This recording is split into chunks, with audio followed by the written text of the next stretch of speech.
This is BIOS security in track 6 with John Butterworth, Corey Hallenberg, and Zeno Kovac. This is a real full talk, so there won't be too much Q&A. There will be a little bit in the hallway afterwards. All right, hello, I'm Zeno Kova. I'll let my colleagues introduce themselves once they start talking. So we're going to be talking about biosecurity and in particular a defensive system that we developed that we call BIOS chronomancy. We're trusted computing researchers at the MITRE Corporation, and MITRE is a not-for-profit company that runs 6 federally funded research and development centers for the US government. And a little more about MITRE is we've been around for quite a while, since the 50s when we spun off from MIT Lincoln Labs. And at the time, you know, we aren't military, we aren't government, we aren't educational, we're not an ISP. So actually the .org was made specifically to accommodate our sort of miscellaneous on the ARPANET.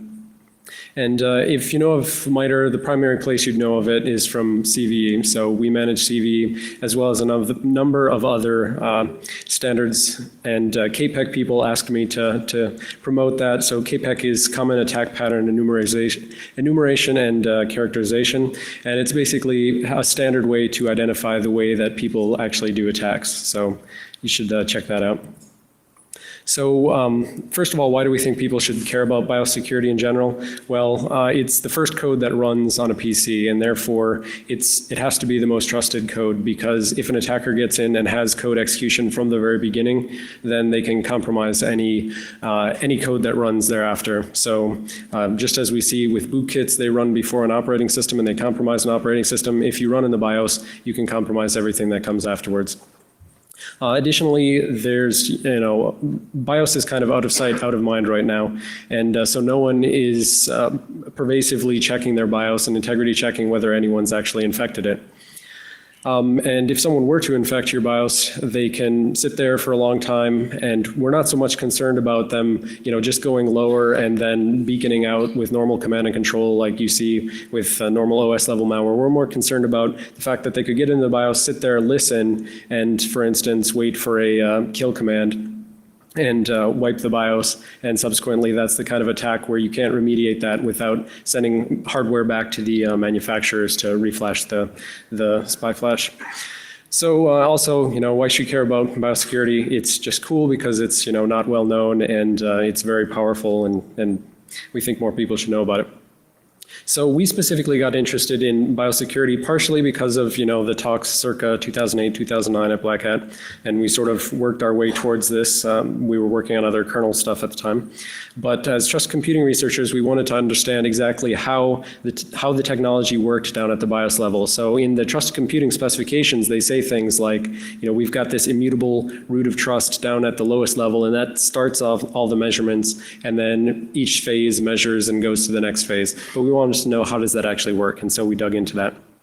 And obviously we wanted to know if an attacker could subvert this, and it turns out that that's true. So subsequently we utilized some of our existing work that's adapted from academic work, and we think that this builds basically a better measurement system down at the BIOS level, and that's the BIOS chronomancy stuff that we'll talk about at the end. So basically the high level overview is we're going to say, you know, the attacker can get into the BIOS. You know, how could they get in? It could either be through misconfiguration or through exploits. You know, how does this trusted computing technology actually work down at the BIOS level? How can an attacker attack it? How can they subvert it? How can they make you think that everything's still working exactly the way it should when it's not actually? And then we'll talk about our defensive system.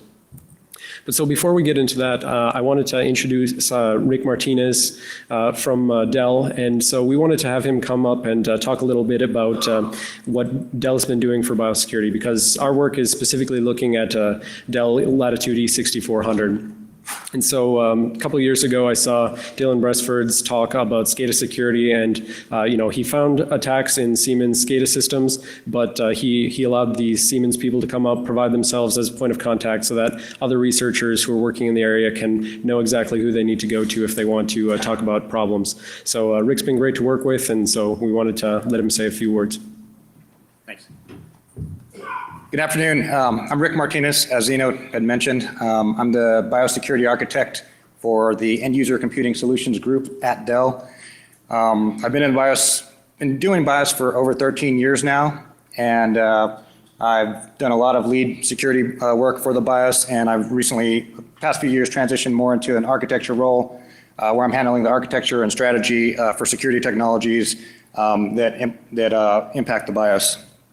I want to thank Zeno, John, and Corey for letting me assist in their research and letting me say a few words today. They've been great to work with, and I look forward to working with them again. So I've got my contact information on the slides. What would possess me to put my contact information in front of a Black Hat audience?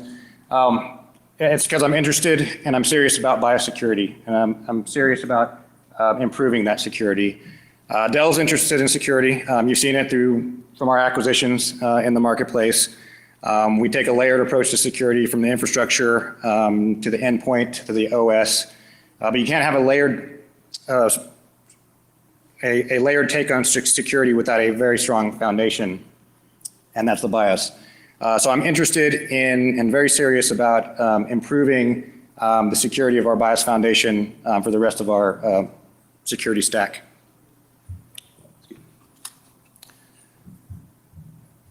Get it.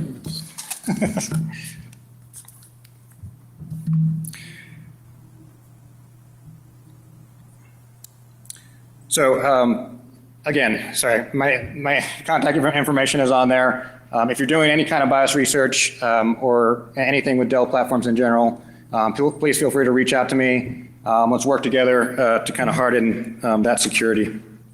We've also got an external incident response team and process that we're getting ready to roll out, and we'll have a public email address that they can use as well if you don't want to contact me directly. So with that, let's enough about me. Let's talk about the platform that we're going to be discussing today. So the Dell Latitude E6400 is one of our older commercial platforms, a notebook system. It was launched in August of 2008, about 5 years ago now. And it was built upon the legacy BIOS. And if you're not familiar with legacy BIOS, it's a precursor to the modern UEFI BIOS that you may be familiar with. It was written entirely in x86 assembly language.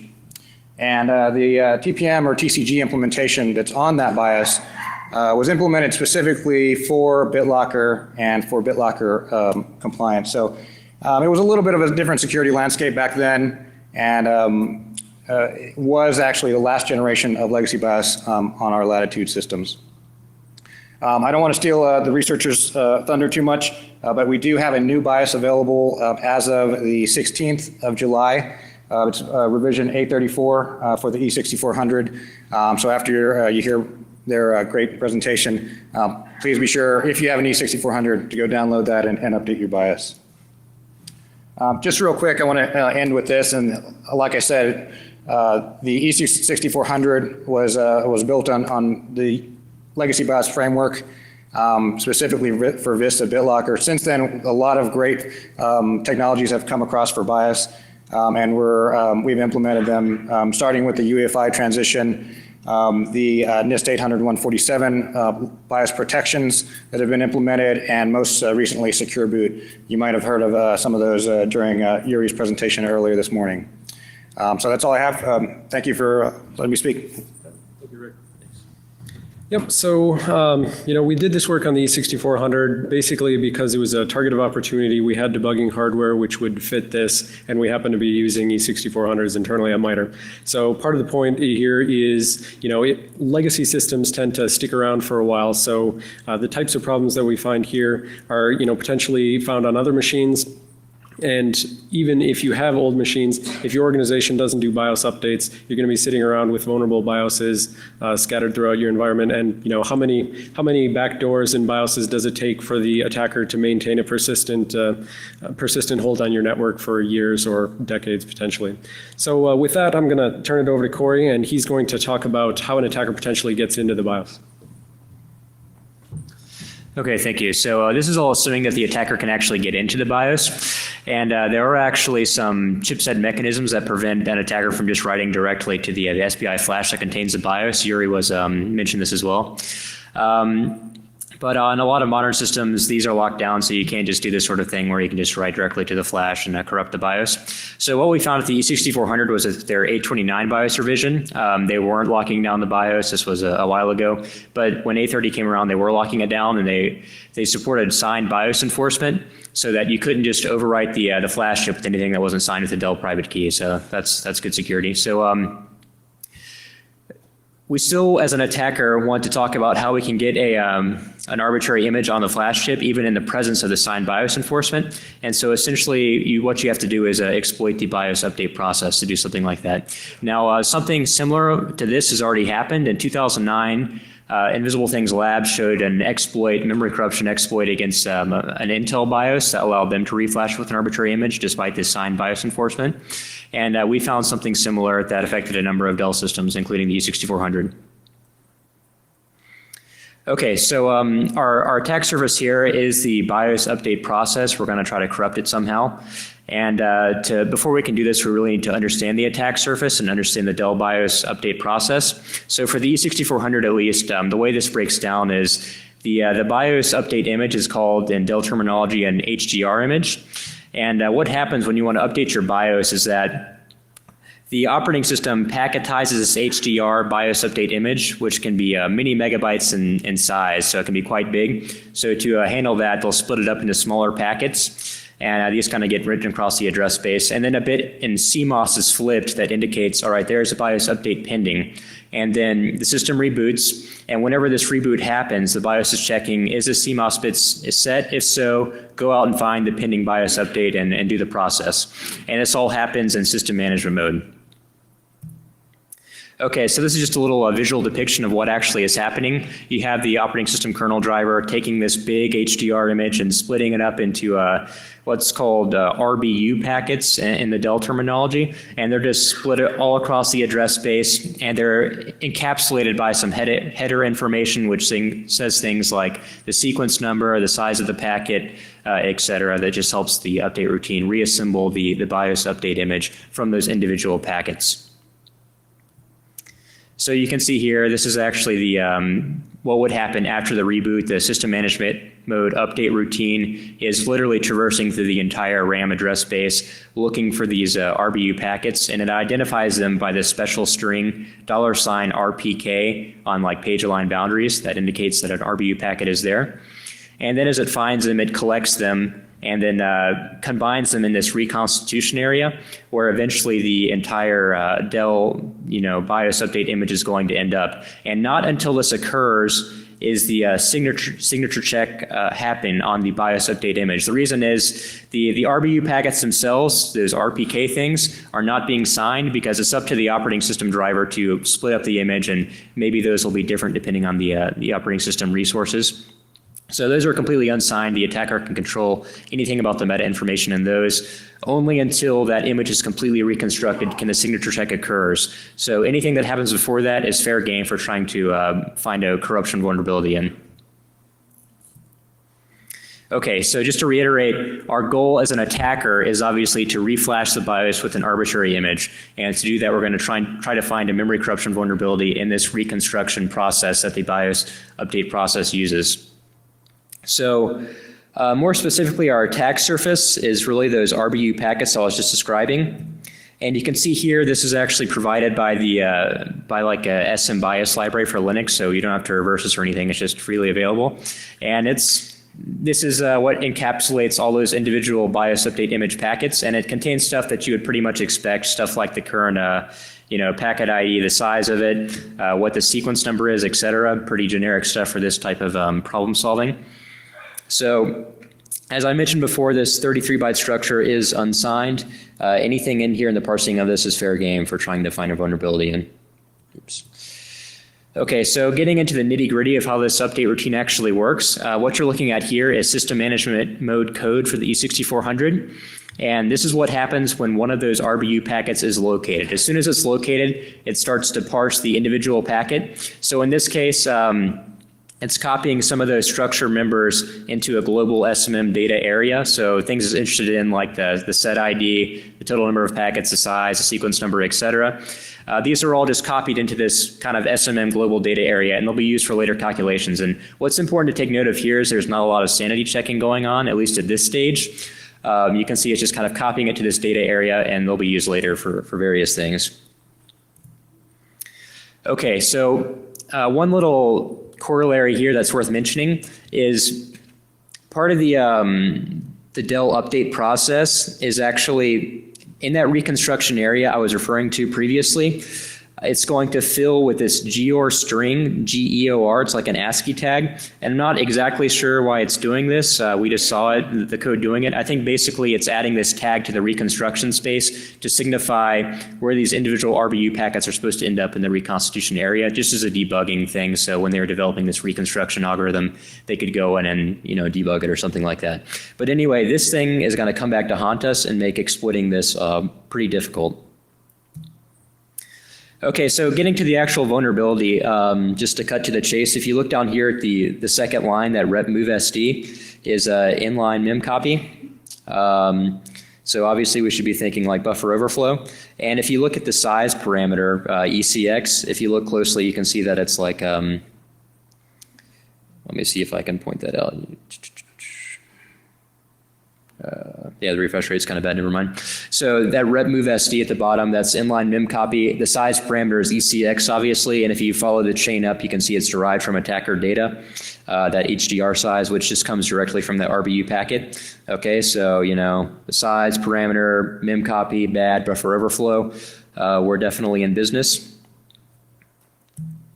But the situation is actually quite a bit more interesting than that, which is why we're really going into depth about talking about this. So if you look closely at this hex trace output for this relevant code, you can see that the source, the destination, and the size are all influenced by attacker data. So normally where you only get the size parameter, we actually control or influence at least the size and the source and the destination, which makes things really pretty interesting.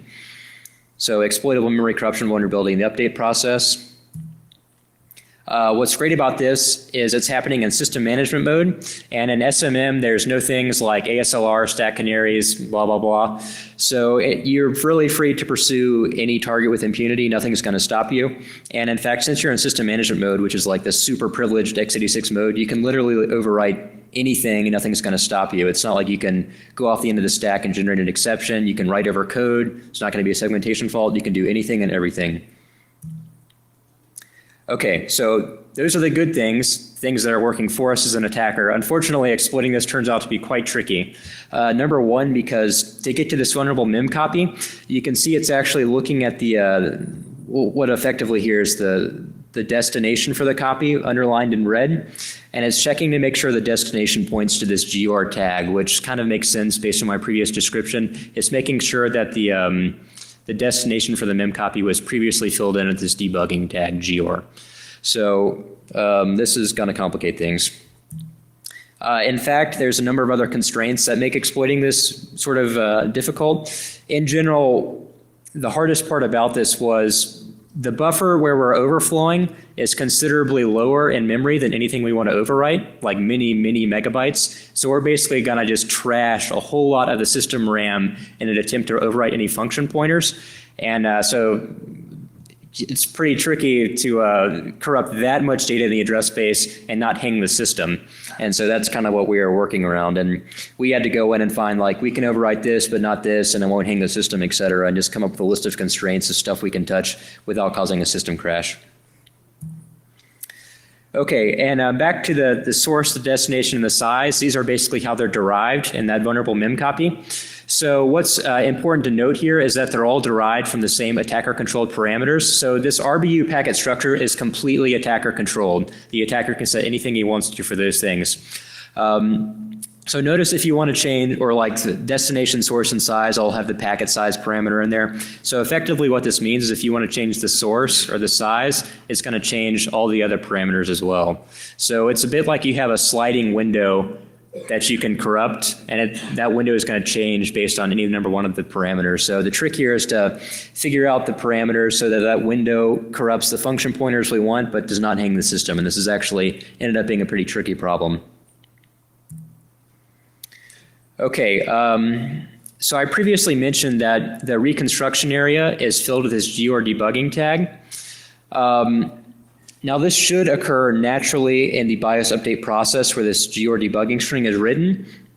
Unfortunately, we kind of short circuit the update routine so that does not happen.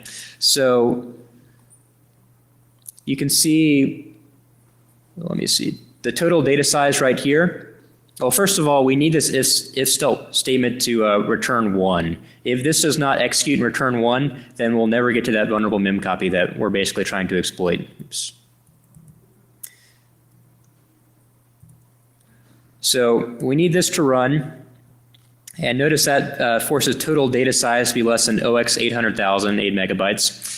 But we want to write more than that. So the way we kind of get around this is we set the total number of packets to 1. This is an attacker controlled parameter in that RBU packet. So total data size is 0. Good, this executes. But what's bad is it means this GR string basically does not end up being written the way we expect it to be written. And furthermore, we found that if we let this mem set, which just zeroes out that whole reconstruction area first run, that would cause big problems as well, just zeroing out a huge amount of the address space. So unfortunately, to make this to hit this exploitable condition the way we want, we're going to have to make it where the GR string does not occur there naturally. Okay, so that GR string has to be there. Just to reiterate again, it has to be there to hit that vulnerable mem copy. So what do we do? Well, after thinking for a while, we actually sort of fakely generate this GR string in the operating system.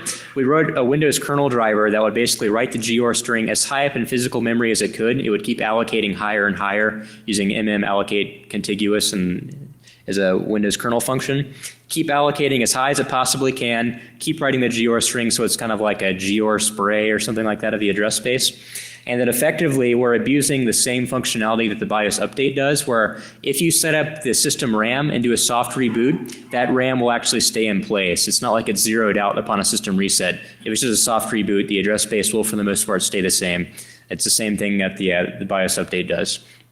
So we found that if we just spray the address space with GR and then reboot the system softly, we could actually have it where this would stay in place and we could meet this condition.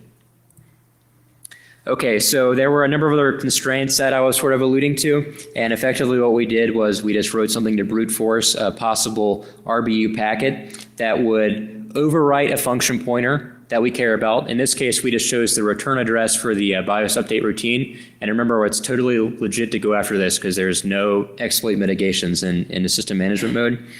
So overwrite that, don't crash the system, etc. And luckily, we were able to solve, get a brute force at RBU packet configurations that will let us overwrite the return address and not crash the system, etc. And just to give a visual depiction of what's going on, you can see here that with it's a bit hard for you guys to see perhaps, but if you come back to this, you can see like for the RBU packet, the packet number is unusually high, 0x83F9, and the packet size is FFFFE. So these things normally you would not see during a regular BIOS update process. Are obviously unusual, large, and malicious or whatever. And with those, what happens is the reconstitution area for the BIOS update actually overlaps the system management mode RAM. So if we do this cleverly, we can make it where we overwrite the return address being used by the update routine and then gain control of the instruction pointer within the context of the BIOS update routine. And at this point, we are free to reflash the BIOS with whatever we want. It doesn't have to be signed by anything. Okay, do we have a YouTube mode? Escape and then do it on the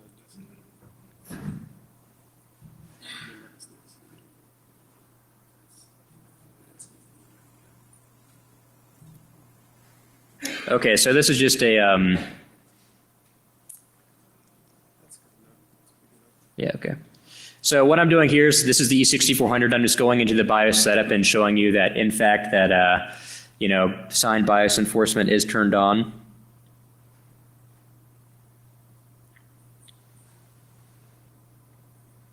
Yeah, so it might be a bit hard to read, but yeah, basically signed BIOS enforcement is turned on. We can't just reflash the BIOS with an arbitrary image. The SPI is locked and everything, so you can't do something similar to what Yuri was doing. You can't just write directly to the flash. This thing is locked down pretty good.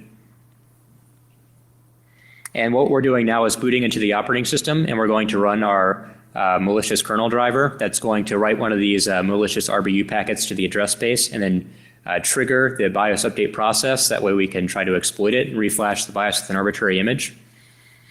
And in Windows, this probably requires a kernel driver, but in Linux, you could actually do this just from userland from the root account. So it would be like a userland to SMM and BIOS privilege escalation. So from here, what I just did was ran the kernel driver. It set up the address space with that malicious BIOS update packet. It flipped the CMOS bit. Now we're rebooting. Hopefully we'll trigger the BIOS update process and then get control of the IP. So yeah, at this point, the BIOS update process should be going, but clearly we had control of the instruction pointer. Basically that last screen, which went away kind of fast, was just showing this. So, we have control of the instruction pointer in the context of the BIOS update routine. And at this point, you can literally overwrite the flash chip with whatever you want. And the flash chip contains like the management engine and all kinds of other good stuff. So you really have complete control of the system. The other important thing to take away is that BIOS is actually responsible for instantiating system management mode. So once you have control of the flash chip, you have complete control of SMM as well, and you'll be persistent in there. So this bug allows you to get control of the BIOS and system management mode for good. And then once you have control of BIOS and SMM, you can do really bad things, primarily because the whole root of trust in the system, things like what the TPM uses, is on this BIOS flash chip. So now John is going to talk about some of the really nasty malwares you can implement once you have complete control of the system like this. Thank you, Corey. Hi, I'm John Butterworth, and I'm going to present to you an example of a worst-case scenario where the attacker is able to exploit a vulnerability, like the one that Corey just showed you, and install a permanent rootkit, persistent rootkit into your firmware BIOS. Now, technically, modifying the BIOS with something like, say, a rootkit should be detected. In their PC client specification, the Trusted Computing Group does lay out a set of critical boot time components which must be measured in order to establish a trusted system. Now, the measurement of these components is referred to as the static root of trust for measurement, static being because you're assumed to be measuring the same thing each time.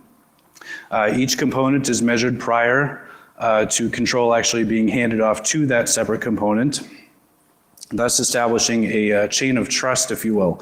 Now, for this discussion, we're focused specifically on that first initial measurement, which is referred to as the core root of trust for measurement, the responsibility of which is to measure itself as well as the BIOS.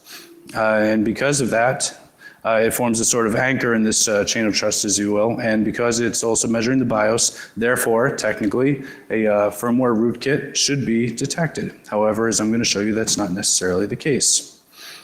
First, a little bit of terminology. We have the Trusted Platform Module, the TPM chip. It's located on the motherboard, has multiple security features. The most pertinent to this discussion is the fact that it is able to provide a signed quote of its current PCR set. It can also provide signed tick stamps, but Zeno will get into that a little bit later. Now, these PCRs, they are registers located on the TPM chips. They store 20-byte hashes. Each of these hashes represents one of these measurements of these critical boot time components defined by the TCG. The PCRs rather, are reset to 0 upon reboot, and they can only be modified via an extend function, which is the SHA-1 hash of the current PCR value concatenated with the hash of the measurement that you wish to extend onto. Now, this is an example of a measured boot as defined by the Trusted Computing Group.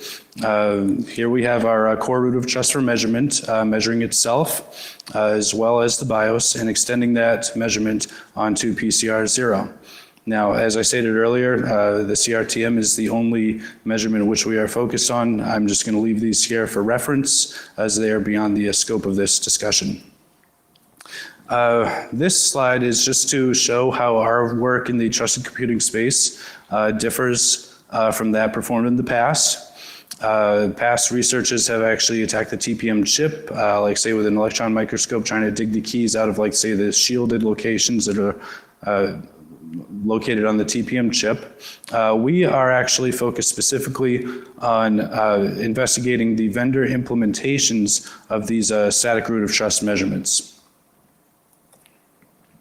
Now let's just talk about the architecture a little bit. This is an image of the Q45 Express chipset on the E6400. We have here, it consists of a CPU, memory controller hub controlling I/O to system RAM, and we have an I/O controller hub controlling I/O to various system devices like, say, the SPI flash, which is where the BIOS resides, as well as the TPM chip too.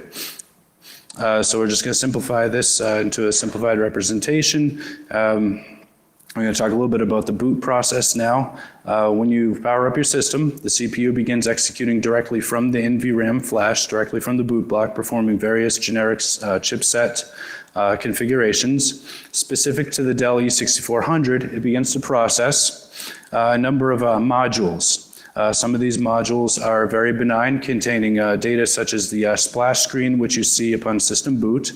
Others contain very important executable code like that code which will instantiate system management mode and its executable system management RAM space. And of course, the CRTM is another one of these modules, which will execute and extend its measurement onto TPM's PCR0. Specifically what that is measuring, I will detail shortly. But first, I'd like to just outline some very general problems with relying on PCRs as indicators of a trusted system. For example, there are no golden PCRs provided by the OEMs. It is up to you, the truster, the owner of the system, to determine that these initial PCR sets that you see are in fact to be trusted. So you have to provide your own golden value, so to speak. There is also no description of what's actually being measured to incorporate, to create these measurements that you read in the PCRs. In our research, we were surprised to see that homogeneous systems, systems being the same hardware configuration, same model, same BIOS revision, would actually produce different PCR values. As well as we were also surprised to see duplicative PCR values when we were dumping the PCR sets. As you can see here in the figure below, indexes 1, 2, and 3 all share the same hash. Now what this means is twofold. One, no new information is actually being measured and extended into those PCRs. And two, what's defined by the TC Trusted Computing Group as a critical boot component that should be measured is actually not being measured. Anecdotally speaking, this hash is actually the hash of an empty PCR value concatenated with the SHA-1 hash of 0. So now I'm going to talk a little bit about what the E6400's core root of trust of measurement is actually measuring. This is indicated above in this diagram at the top. This is the BIOS, and those gray slices represent what this core root of trust is actually measuring. These gray slices consist of the first 64 bytes of each of those modules, which I had described earlier during the BIOS boot slides. And as you can see, the core root of trust for measurement actually also is not measuring itself. Now, it's easy to look at this and say, well, that's the problem right there. If they were only measuring the entire BIOS, well, that would fix the problem. It's actually really not the case, as I'll show you shortly. That is a red herring. The real problem is because the CRTM is actually something you can modify. It's mutable. So, but regardless of that, you still want to perform the measurements correctly. So there are some problems with weak measurements. For example, as shown on the previous slide, if you're not measuring certain components such as the PCI option ROMs and BIOS configuration, that is ungood. You're not actually capturing those measurements. It's also possible, judging from what's actually measured on the previous slide, that you can actually arbitrarily modify bits and pieces of the BIOS without actually triggering any changes in the PCR sets as well. Yuri actually presented a similar discovery at CanSec West 2013, where he found he was able to arbitrarily modify the BIOS on his ASUS motherboard without triggering any changes in his PCRs. The takeaway from this is that this is not limited to a single vendor. This is an industry-wide problem, we believe. As I stated earlier, regardless of how much of the BIOS is actually being measured, it is possible to still install a rootkit in there. So what if an attacker wanted to modify any part of the BIOS, regardless of whether or not they're measuring the entire thing? Well, you can forge the PCRs, and this works because the BIOS is mutable.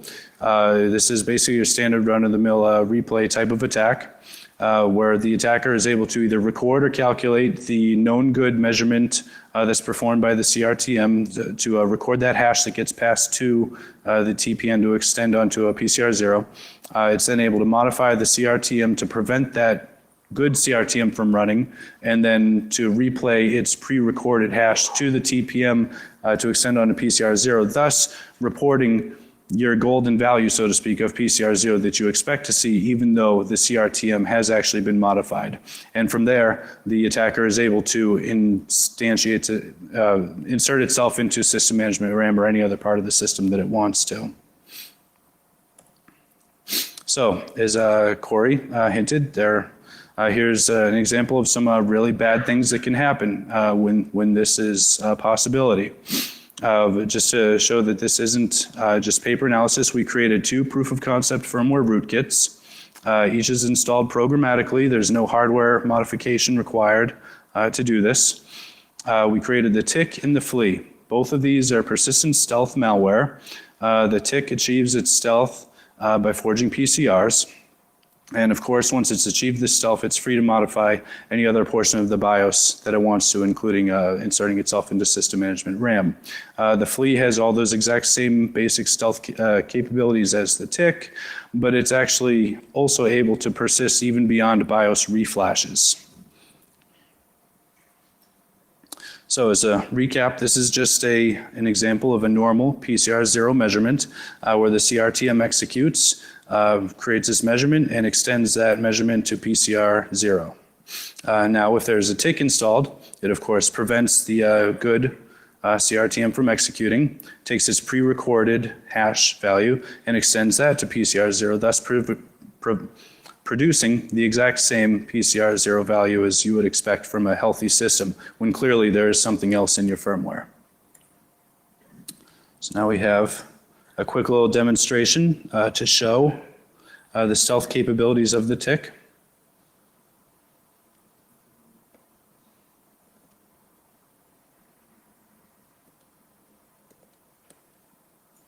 So what we have here is a BIOS revision A29, which just booted up. You just saw the Dell splash screen.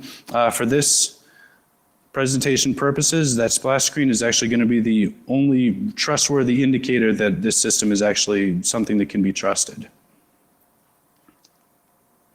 And just as a little spoiler alert, you're not going to see that again.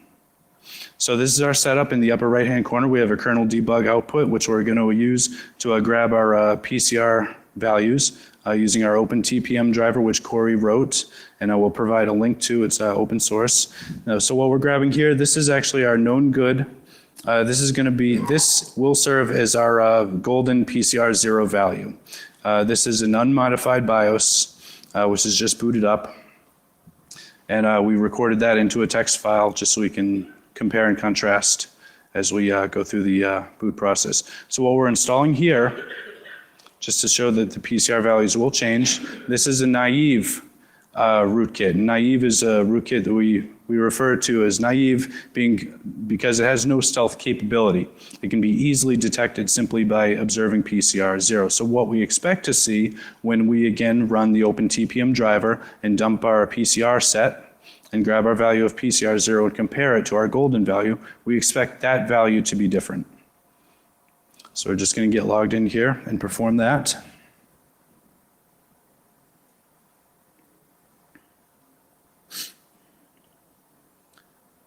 Just pause here real quick so it doesn't go too quick, but indeed, this hash is different, and so this rootkit is easily detected simply by observing the PCR value. So now we're going to install our tick. Now remember, the tick has that stealth capability where it forges the PCRs via the replay attack. So we just executed that. We're going to go through the update process again. And what we expect to see is that in this case, the PCR 0 will actually match our first golden value of PCR 0. So it will appear that nothing in the BIOS has actually changed. However, something has changed. Again, the splash screen has changed. Just a benign change. So now we're just going to get logged in here and compare our values of PCR 0 to the initial value.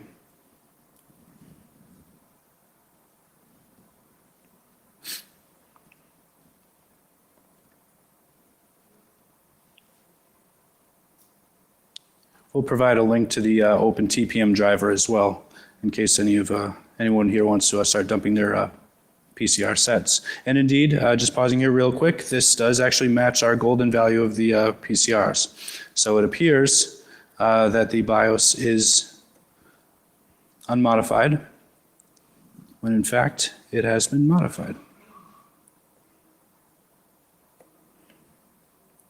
Now we're going to talk about the flea. As I stated earlier, the flea has all the same stealth capabilities as the tick, performs the same replay attack. It forges PCR 0, thus remaining undetected. It's persistent not only between reboots, just like the tick, but it's also persistent beyond BIOS reflashes. So whereas I just showed you with the tick, where you can't actually rely on the TPM to tell you that the system is clean, you also cannot necessarily rely on BIOS reflashes to tell you that to cleanse your system of a particularly nasty rootkit.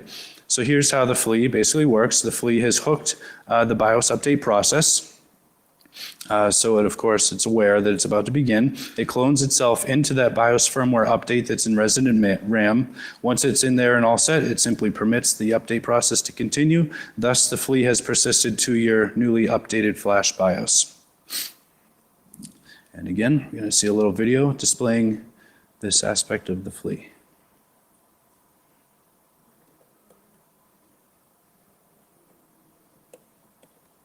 Okay, let me just start this one over.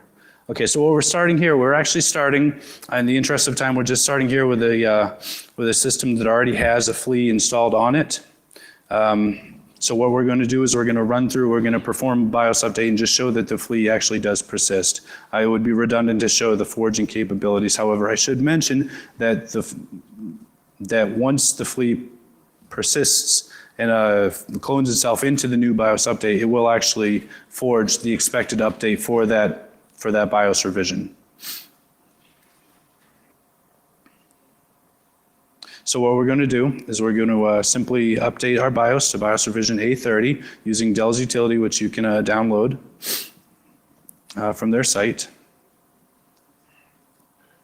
BIOS revision A30, at least at this time, offered some security updates. Of course, if you have an E6400, you should listen to Rick and install BIOS revision A34. We're going to go through the update process, and like I said, we expect to see that the flea has persisted into this new revision.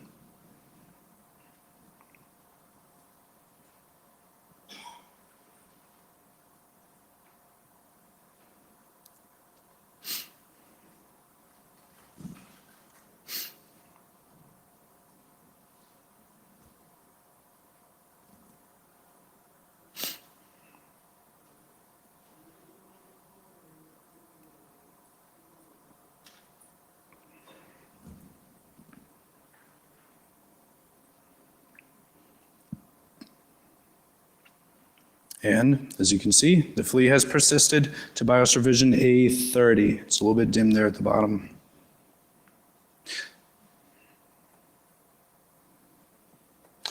So I'm going to pass it over to Zino Kova, who's going to tell us how to combat these firmware rootkits.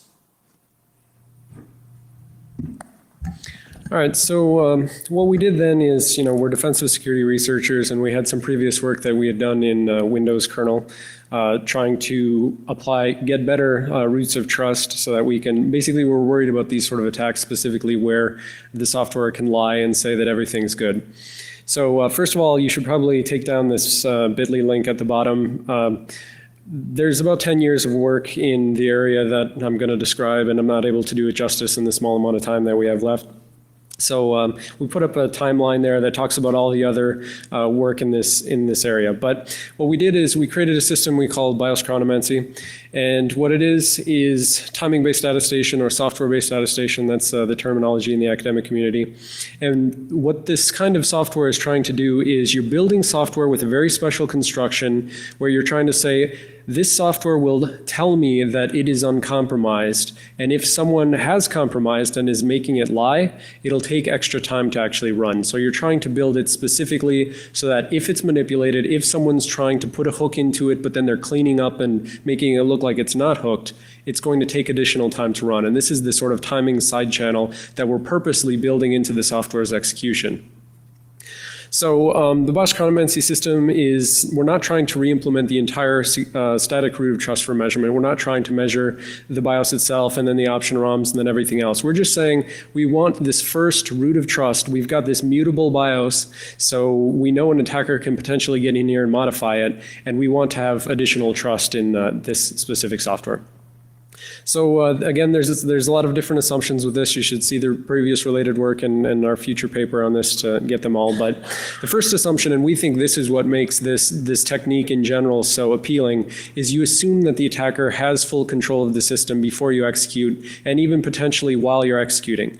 They can do whatever they want before and during your execution, but the intention is you build your software specifically so that if they modify you while you're running, you run slower.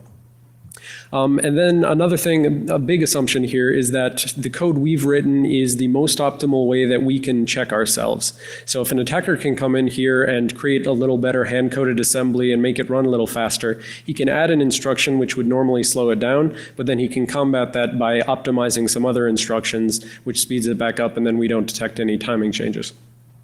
And similarly, we have to make sure that deep down at the microarchitectural level, with all of the different ALUs and everything else that's available for the processor, we have to make sure there's no free slots where they can just add an instruction, and because there's an idle subcomponent of the CPU, they can't just use that for free.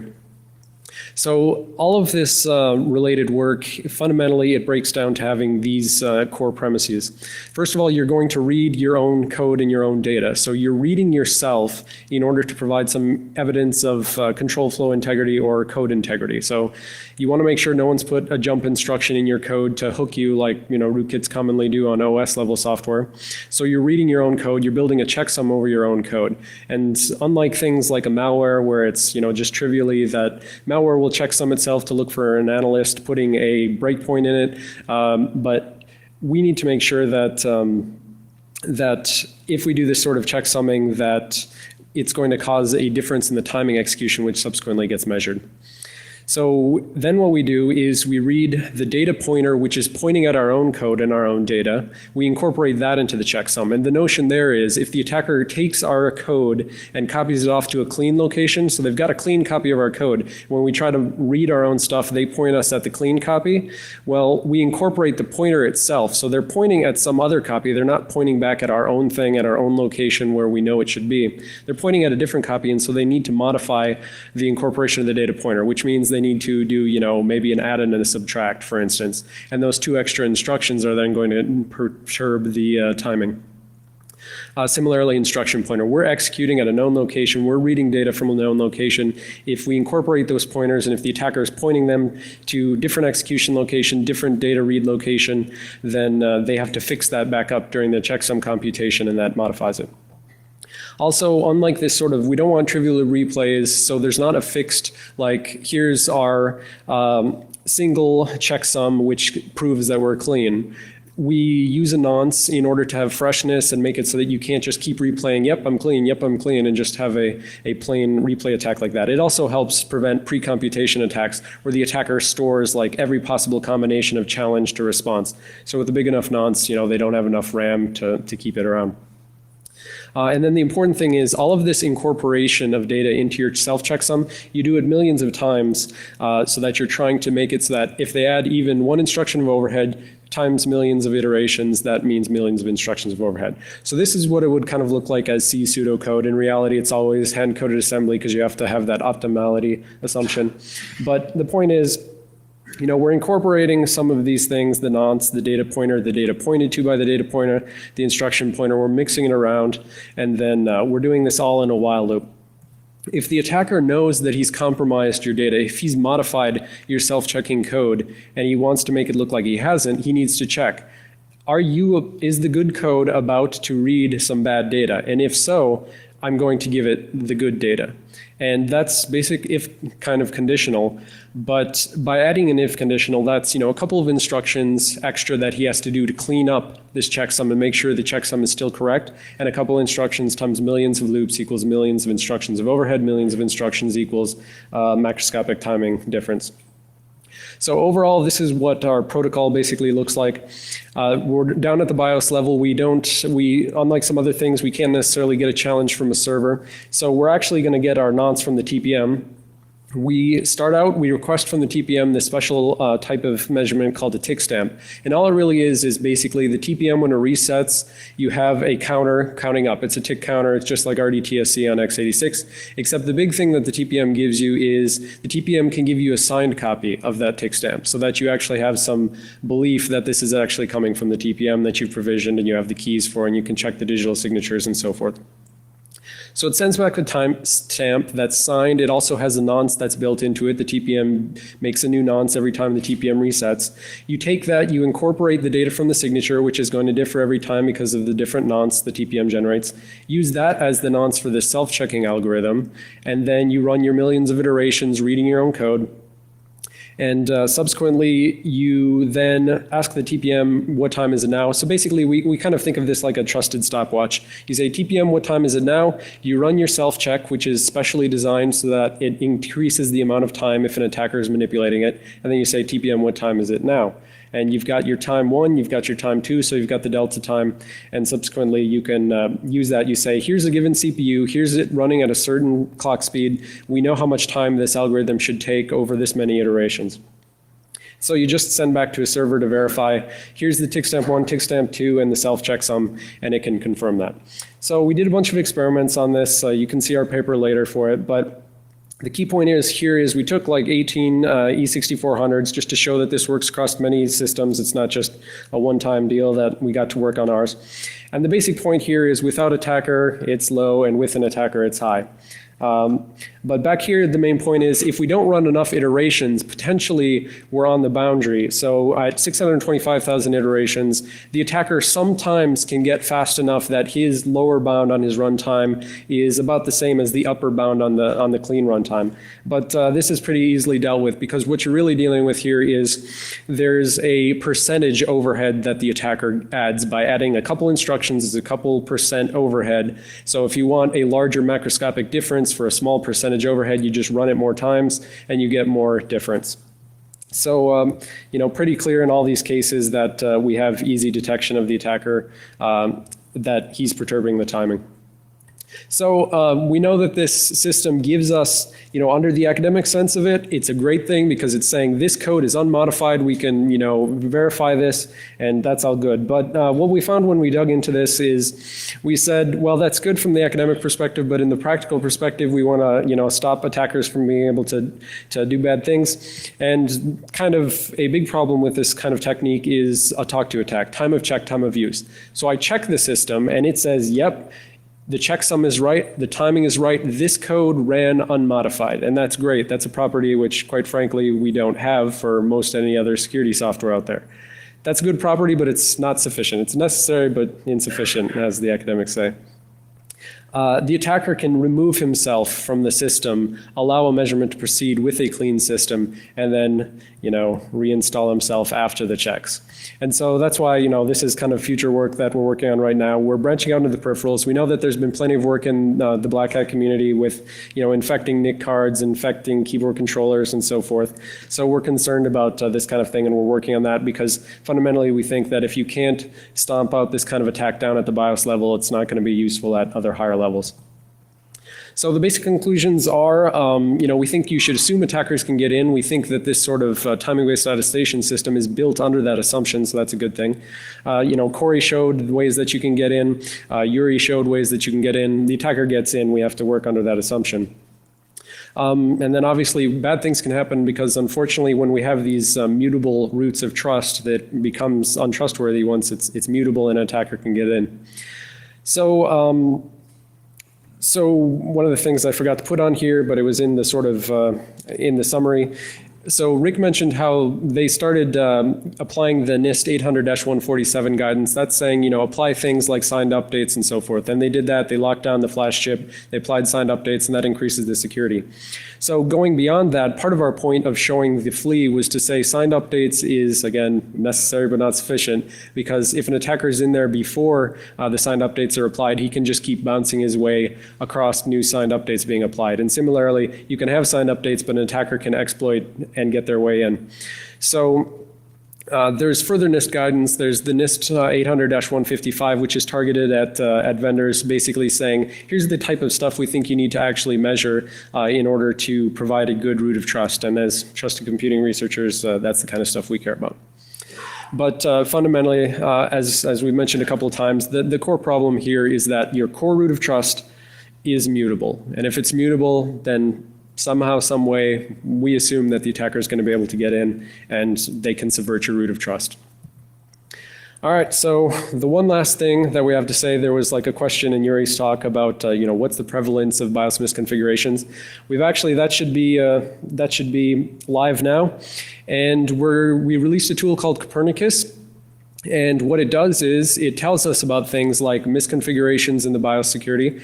So if you've got a BIOS that's not locking down the flash chip, Copernicus will tell you that. It'll say BIOS, it gives us simple things like, is SMM writable? Is SMM locked or unlocked? Is BIOS locked or unlocked? And so we've released the binary so you can just go play with this and see on your own machine, are you vulnerable to a trivial wiping of your BIOS? Can it be trivially bricked? Also, we care about this for doing analysis of the systems. So Copernicus gives us a BIOS flash dump. And then from there you can, as we kind of talked about, there's problems with PCRs in that you get a hash, but then the question is, if you've got your nice trusted computing system and hashes differed, then what, right? What are you going to do if someone tells you the hash of your BIOS is not what it should be? So Copernicus gives you the ability to like dump the flash chip and go ahead and start looking at it. Look at a clean one, look at a dirty one, diff it, throw it in IDA, and that's exactly the kind of stuff we do. So, MITRE works for the government. So for anyone here who's a Fed, basically, we're interested in doing deployments, pilots within your environment so you can check, how many of your machines are actually vulnerable to trivial bricking, and also, pull back the BIOSes and say, we have, this is what we think the Dell golden image for a flash chip should look like on an E6400 or newer things. But if you don't have that, we'd like to, actually analyze that and find out why. Additionally, MITRE's a not-for-profit company. We don't make COTS software. We've found out the hard way, we don't like to run science projects for many years at a time. So kind of this capability needs to be incorporated into commercial products. And we're licensing this, and it's a very easy license because fundamentally we're going to be licensing it as data for code. So you give us data about how many machines you've seen vulnerable. We incorporate that into our next paper, which again, part of the reason for releasing the binary is we'd like people to go check your own machines and then tell us, I've got this model and it's vulnerable. So our next paper is going to be basically how prevalent is this in the wild? What percentage of machines are trivially writable? What percentage have TPMs? What percentage have them on? All this sort of things. Which vendors do better than other vendors? So if you care about this thing and you're doing purchasing, you want to know which ones are actually locked down. So we're looking to license this to COTS and do piloting in government in particular, but we're also open to doing it for just general people who are interested in finding out about their biosecurity because it helps our ongoing research. So unfortunately, we jammed packed it with like 3 talks worth of material, so we don't have a lot of time for questions.